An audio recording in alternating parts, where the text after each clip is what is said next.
All right, so something we have been talking around is the idea of opportunity cost. What you give up in order to gain something.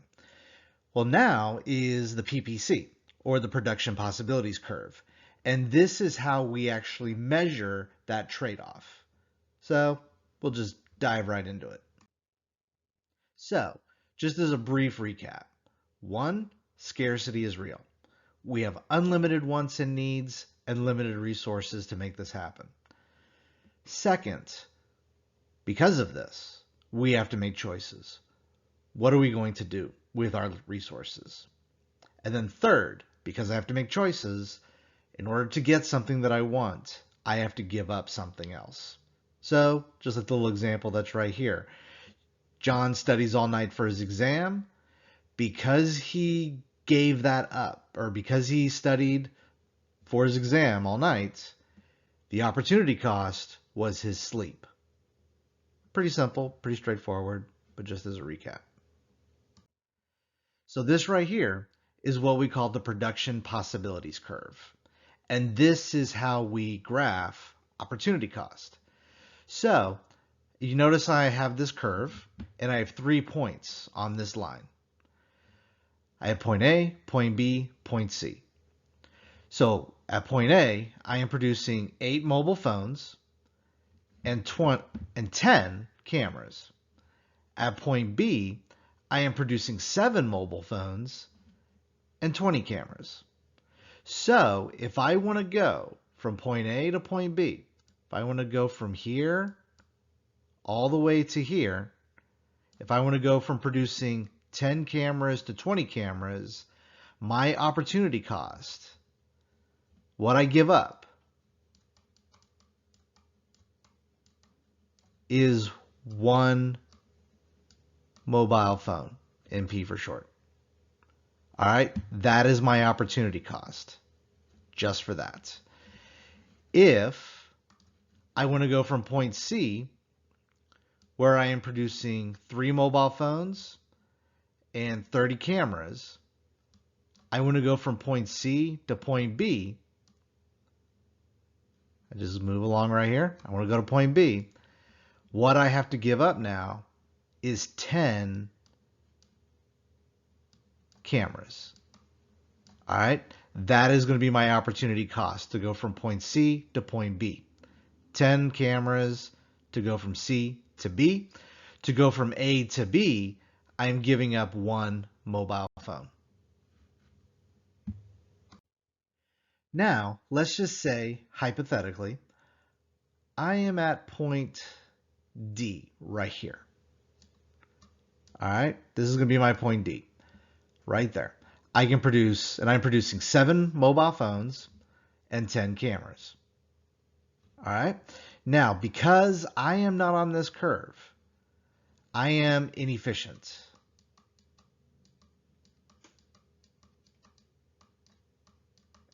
It's hard to write with a mouse pad. So yeah, I'm inefficient, which that means I am not using all of my resources. So if I am on this curve, if I'm on the purple line or on the purple curve, I am maximizing all of my factors of production. All my land is being utilized, all my workers are being utilized, all my capital is being utilized. Remember those 4 factors of production. If I am on that line, everything is working. But something happens. One of my workers goes on a smoke break. Their Amazon mobiles break down. I don't know, a virus of unknown origin comes out of nowhere and forces everybody to stay home for 2 years. Because all of my resources are not being used, I am operating within my curve. If I'm operating within my curve, I am inefficient. I am not using everything.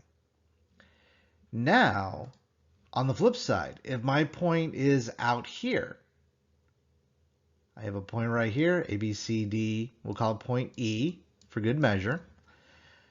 I am operating in the impossible. All right, I do not have enough resources to make that much. If I were to max out all my resources, I could only hit this line. I do not have enough to be able to produce that much. However, comma, I'm going to put a question mark right there. Because that is a temporary thing. And that is something that does not necessarily stay. It can be impossible today, does not mean it's impossible tomorrow. Because this is going to happen. Your curve is by no means stagnant. It will never stay the same forever. There's always going to be something that comes along and shifts out the PPC or can actually shift in the PPC. So, like for example, and this right here is the short list of shifters. More or better resources can shift it out. Technology can cause it to shift outward. Education, labor force size, any of these things can cause it to shift. So if it is a rightward shift, just remember this one basic rule of thumb. Anything that enables you to produce more is going to shift your curve to the right. More workers, more resources, better technology, better educated workers, and better educated technology with AI becoming a thing. So anything that enables me to produce more than I could before, that is going to be a rightward shift. Anything that hinders my ability to produce, meaning I am now forced to produce less, is going to be a leftward shift. So right here is an example of a rightward shift, an increase in production. Right here, what I'm highlighting in purple, is a decrease in production. I have less of an ability to produce. Now, some examples. Like real world examples, things you've learned about. Well, pretty much like the Industrial Revolution. That was a increase in production, more technology enables production to increase. So now you got factories and all this other stuff, and things and people are producing. An example of a leftward shift. Really good example, one that's not really widely talked about or widely known, the collapse of Rome, like the Roman Empire, when that went kaput. There have been people who have actually said that Rome, right before the collapse, was actually right on the verge of producing steam energy. One of those things is still kind of debated, still kind of underground view. But when the Roman Empire collapsed, what happened was all the infrastructure that enabled the empire to produce, all of that collapsed. So when in essence, the economy collapsed, you have a decrease in the production, a leftward shift of production. Now you have a situation where you have the Dark Ages, or at least the stereotype of the Dark Ages. So, some basic examples. So, this is just to kind of see how this sort of plays out a little bit. So, here's a little example. I have an economy that produces two things. They have good A and good B. There you go. AI takes hold in the economy. Stuff is able to be made more efficiently. I'll give you 5 seconds. 4, 3, 2, 1. So this right here is what you got. So AI takes hold, stuff is able to be made more efficiently. So now my curve has shifted outward. I started off at A and B. Now I'm at A1 and B1 because, again, my curve is pushed out. So here's my curve, producing good A, good B. Power plants blow up, reducing the electricity. 5, 4, 3, 2, 1. Now I have a decrease in my production. New resources are mined on the moon, and why the Space Force is actually a thing. Because again, economically, this is why. So new resources are being mined on the moon. What happens? Boom.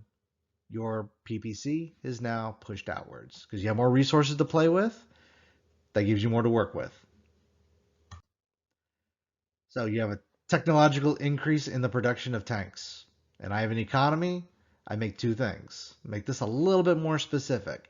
I make tanks and I make candy. Now I have a technological increase just in the production of tanks. Because I'm looking at just a technological increase in tanks, only tanks, this is what I'm going to look like. My point is going to shift from A to A1 on the tank axis. On the candy axis, that's going to stay the same because I only have an increase in one thing. Everything else, the question really didn't, or the statement really didn't mention one specific thing. It was just a general statement about the economy. But because for this specific example, I am only producing or increasing production in one area, what I have is something like this, just a shift along one thing. So in the end, why this matters is this is a model to show opportunity cost and to also tell us what are the trade-offs to get something. Because what happens is in the real world, when you actually see this stuff play out in the economy at large, is really this idea. Every time there's a presidential election or a congressional election, or any time our government says it wants to do something, there's a debate. What should the government spend its money on? Should it spend its money on the military? Should it spend its money on civilian stuff?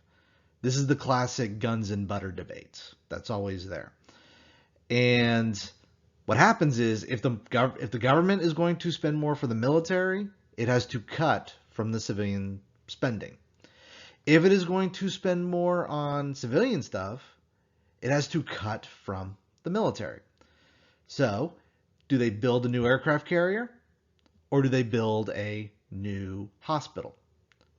Do they build more roads or do they build more tanks? It really just depends. Because in every country, you can't just maximize production in one thing. If you throw everything into military spending, well, then you look like North Korea, where people are starving to death because you have no infrastructure in place in order to even grow the economy. You throw everything into civilian stuff, well, you're a victim of everybody that has a military. And this is actually a real thing that's actually happening right now in Europe because, like, one of the memes out there is the fact that the Europeans, or that the US spends more money on their military than the Europeans. Well, the reason for it has been things like NATO, things like in the alliance, the NATO alliance and all that other stuff. So what happens is now, because of in this current events, because of what is now happening in Ukraine, a lot of the European countries, up until this time, have let their military spending slide. So they have been spending more on butter than they have on guns, in essence. Because they've been, in essence, relying on the United States to supply the guns. But now, with the war in the Ukraine and all that other stuff, now a lot of the European countries right now, Germany especially, one of them, is looking at trying to shift their military, they're trying to shift their government spending and push it more towards military spending. Because with everything that's been going on, because again, the war in Ukraine was never supposed to happen. But now that that has unfolded, the European countries right now are looking around going, maybe we need to arm ourselves a little bit. Well, where's that money going to come from? Because again, you can't have everything. If they're going to spend more for their military, they're going to have to cut from somewhere. And this is real world. This is real life. And this is something that is unfolding. Real world situation, economic consequences. And the PPC is a way to help us kind of conceptualize this a little bit. And yeah, that pretty much wraps this up. I got nothing left to say. I'm out.